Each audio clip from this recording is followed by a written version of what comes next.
Hey everyone, this is Jane with Barlow Herbal, and happy Sunday, March 17th of 2024. Happy St. Patty's Day if it's something you celebrate. Now I have a really wonderful message for you today, and I also have some new camera equipment. So I'm still playing with it. The angles are kind of a little wonky, but yeah, I'm making a video for you on this new equipment, and it might get a little more dialed in by the end of the week, and it'll look a little bit different and better next week. But the message is the message, right? So one of the biggest messages that came through for me, and it really dialed in yesterday when I was on my walk, was the idea of always looking up.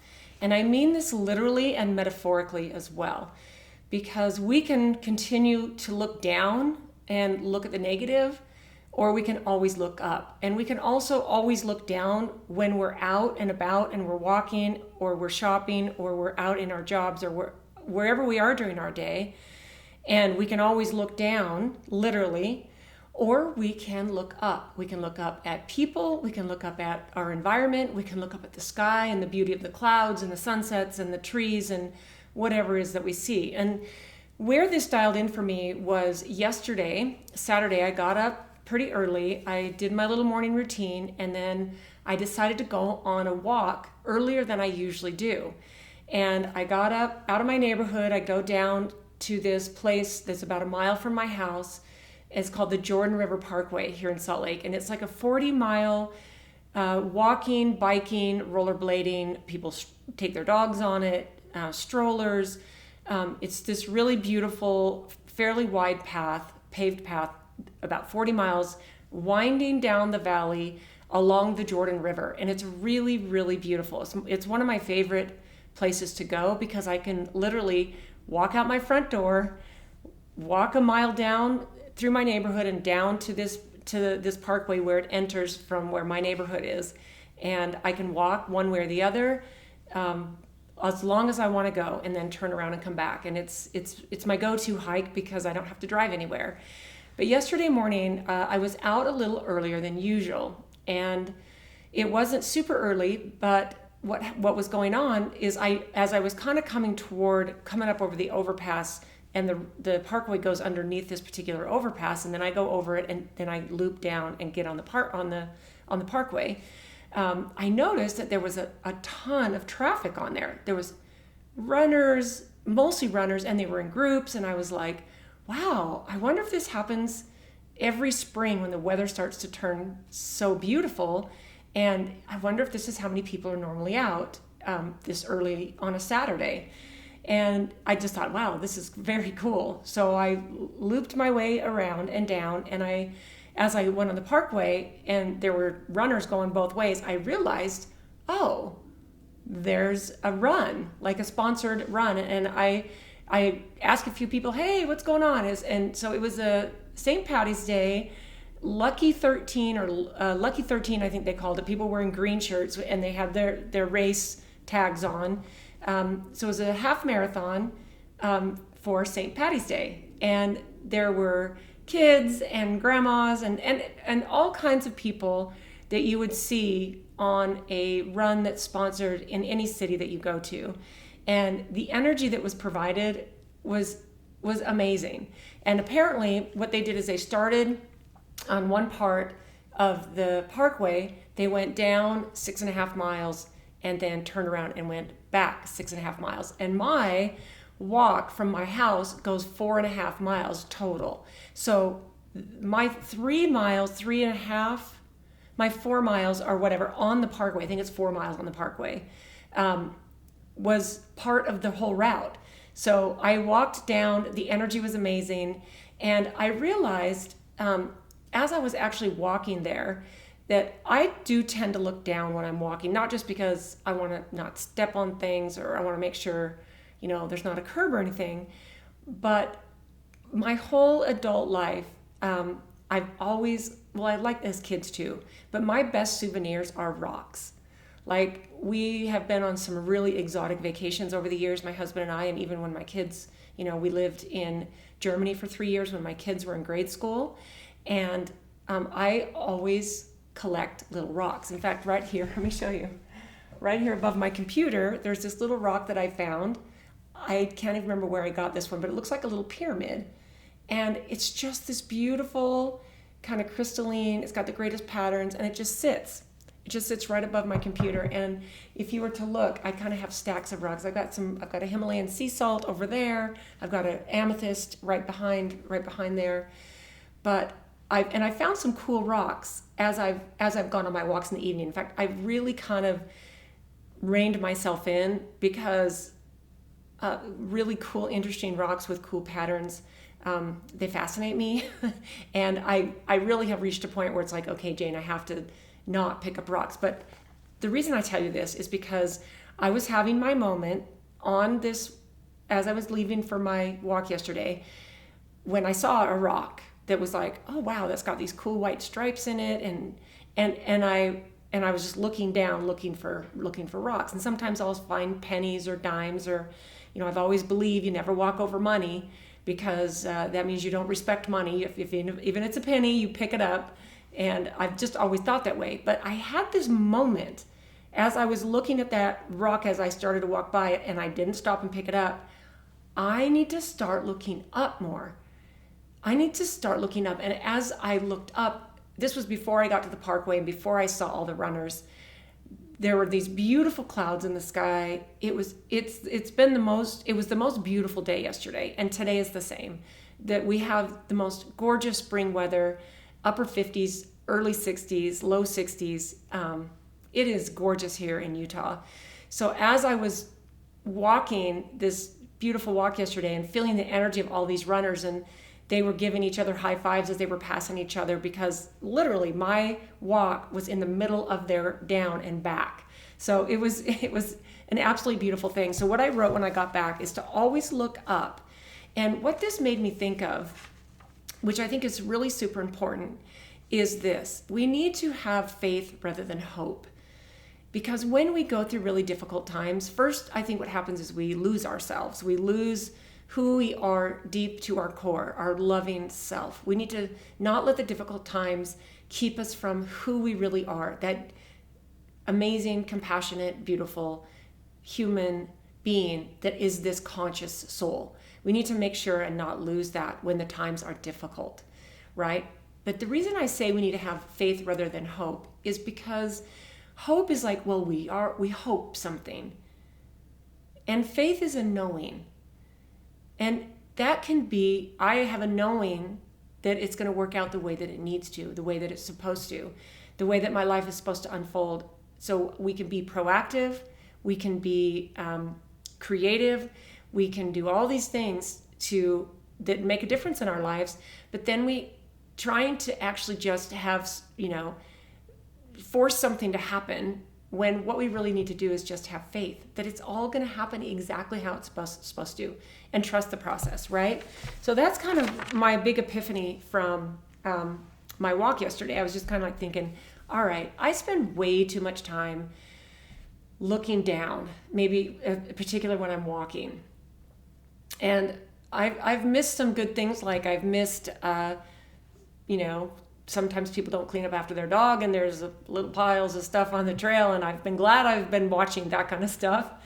But then I sometimes miss my interaction with my fellow humans, which I've been in this, really weird twilight zone kind of a moment in my life these last few months. And so it's really time to realize that we need to always look up. And a lot of this can be a metaphor for looking on the bright side and having faith in the process, right? Okay, so as I was having a really beautiful meditation this week, one morning, I wrote some really nice things that, I didn't know how it would come together, but I just thought, you know what? I think I'm just going to share this, because these are just some really beautiful things that my higher self flowed through to me on the paper. And it's really just these two pieces of paper, these 2 pages. So the first thing was forgiveness and purpose. We all do things that we're less proud of. And they can be little tiny things, they can be big things. People can find out about them, people cannot find out about them. But we need to have forgiveness, and we need to realize our purpose. It's why we're here. These are all experiences. And so I wrote, stay in your loving heart and stay creative. stay in service to others. And then I wrote again, help ease the suffering of others. I have a huge family, and one of the things that has been the biggest gift to me is that I'm able to carry on my dad's work and provide these natural remedies that my dad did, and even ones that I've since formulated, and they've been very beneficial for my family over the years. I've been able to help different family members with, different health issues, and, it's been a really, really beautiful gift. And I think to extend past that, we all are here for a reason. We're all here to serve, and we're here to help each other. And we need to not just forgive others when they make mistakes, but we need to forgive ourselves. And so what I wrote right after help ease the suffering of others is I wrote, forgive yourself first and allow grace. This is, like I said, we all make mistakes. It's what we're here for. We're here to make mistakes and learn. And then the thing that we can have faith in is that the forgiveness that we might need from other people will come, but if it doesn't come, then that's on them. That's on them to choose to forgive or to, not accept a mistake and say it's okay, especially if it's something egregious, then, but yeah, so I'm kind of going there. And then I wrote here, stay humble and look at the bigger picture. You always hear people that have these experiences, things like, a gnarly health diagnosis, or a car accident, or someone gets, injured in combat, or, and these can be some really horrific experiences that we go through as human beings. And a lot of times you hear these people who kind of rise from the ashes in a way, and they take these horrific things that happen to them, and a lot of people say it's the best thing that ever happened to me because it completely changed who I am for the better. So we can take these things that happen to us and we can go, oh, here's some things and areas in my life where I need to dial them in. I need to become a better person here. I need to become a better partner. I need to become a better husband or wife or mother or father. I need to become a better teacher.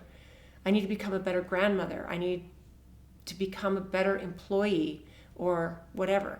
Like, I think that we get to choose these moments of either victimhood or creativity, something that turns us, like the day that your life turns around. And you hear this all the time. Why do some people thrive through something horrific and others, they dive into the depths of despair?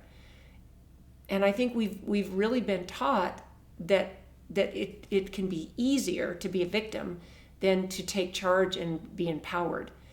But really, I think you get to, choose your hard. I personally don't want to be a victim. I think it's harder. I think a life as a victim is 1,000 times harder. That's not what I want. So forgive yourself first and allow grace. Stay humble and look at the bigger picture.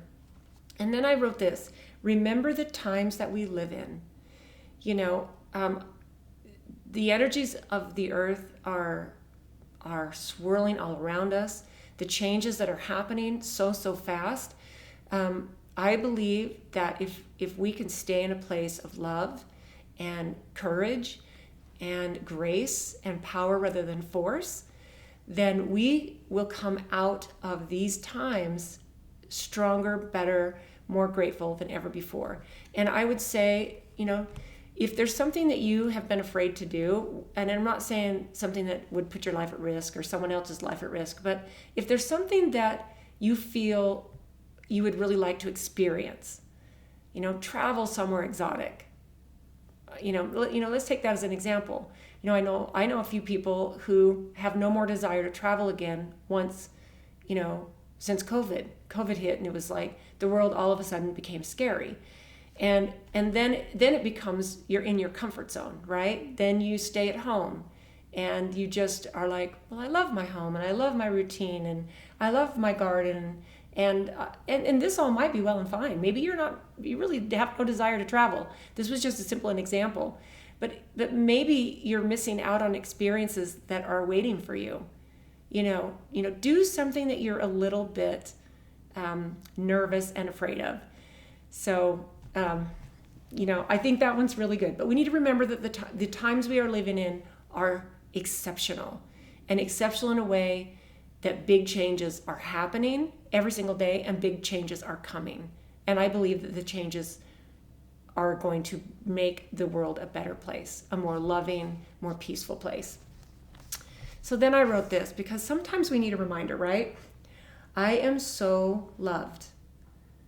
When times are difficult, we forget how loved we are. I am so loved.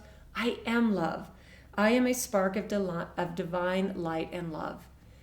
And if we just take a moment and sit with that thought, if we just take a moment, and when life seems crazy, I've actually found myself these last couple months holding my breath a lot, and the reason I know is because then I'll breathe, but then I'll take deeper breaths than I'm used to just normally taking.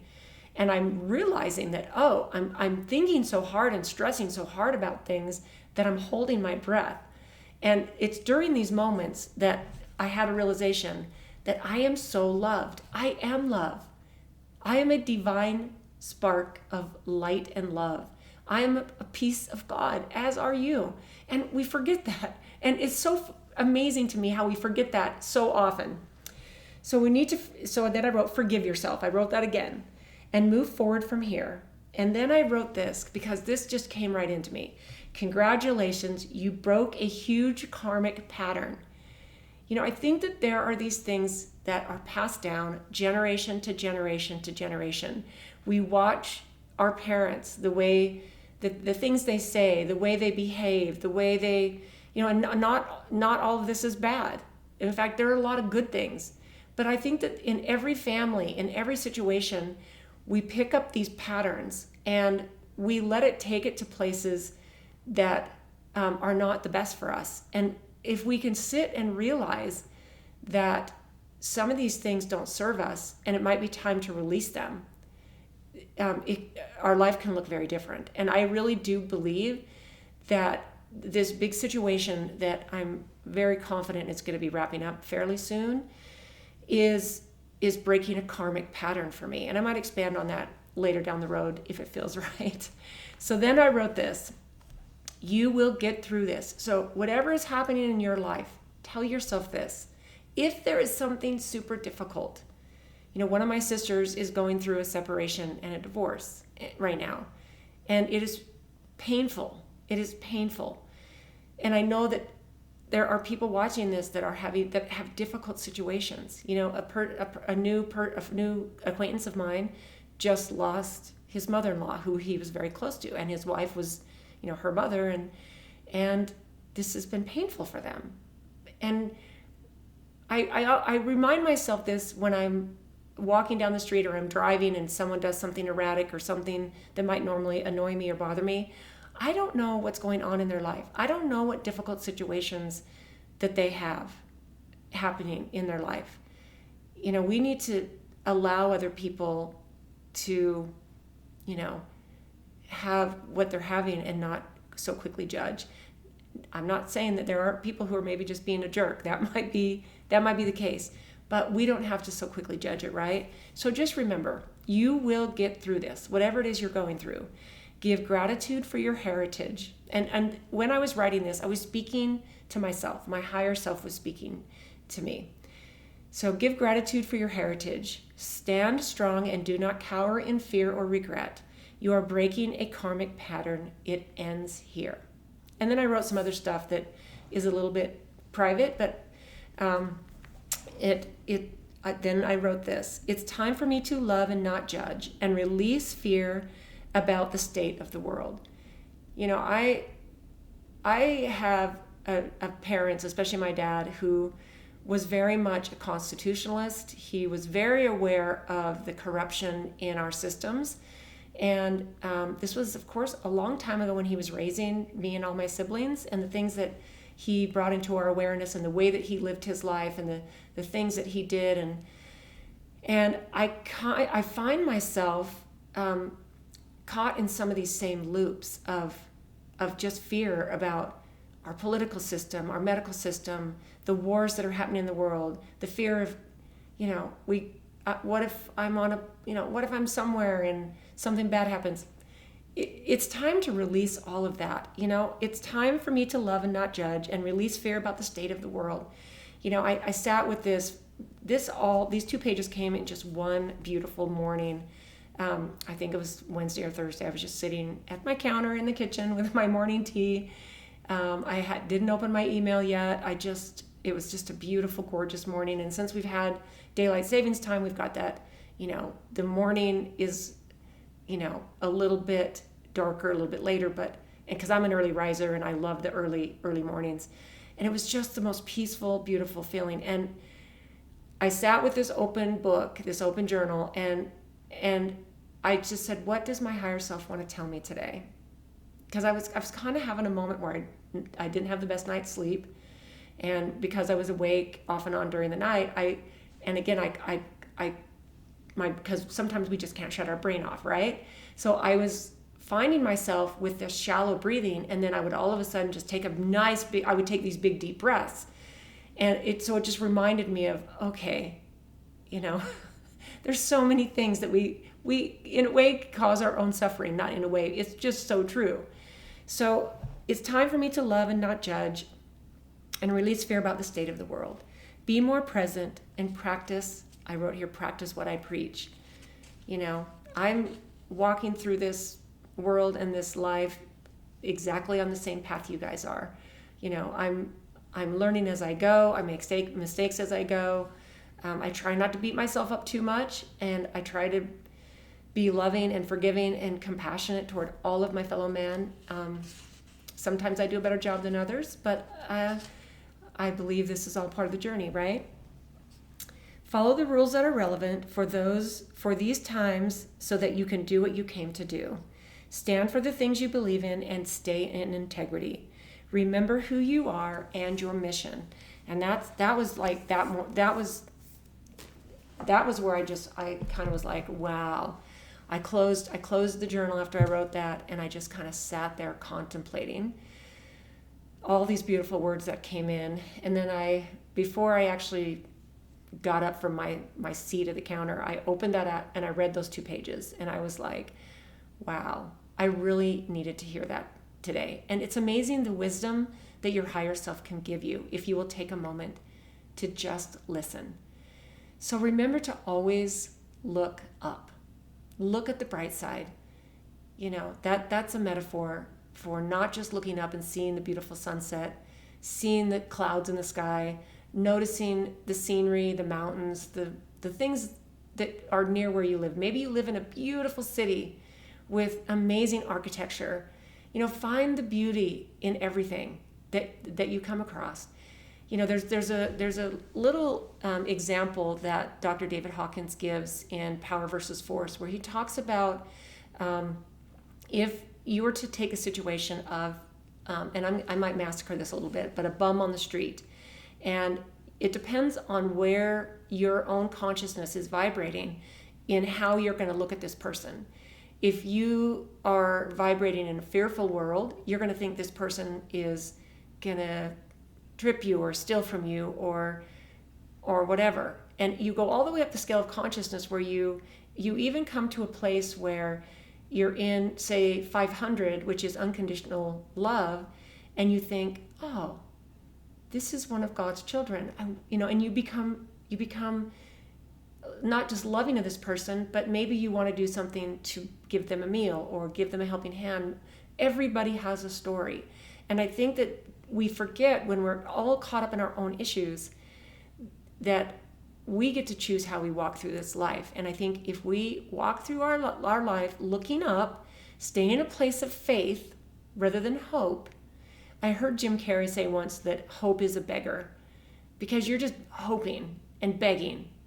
And I think that is so beautiful, because think about what we say to each other. I hope you have a nice day.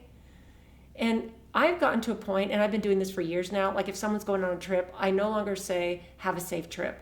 I always say, have a fun trip, have an amazing trip, have so much fun, because the safety is a given. The safety is a given. And to me, and that's just a quirky thing I do. That's not something that anybody has to pick up or do. But I believe that we get to spin the bottle the way that we want to see the world. We can make it point in a down place. We can make it point sideways where we feel a little bit off. We can make it point up. We can keep our gaze pointed toward the heavens, toward our Creator, toward all the positive, beautiful things that we have in this life.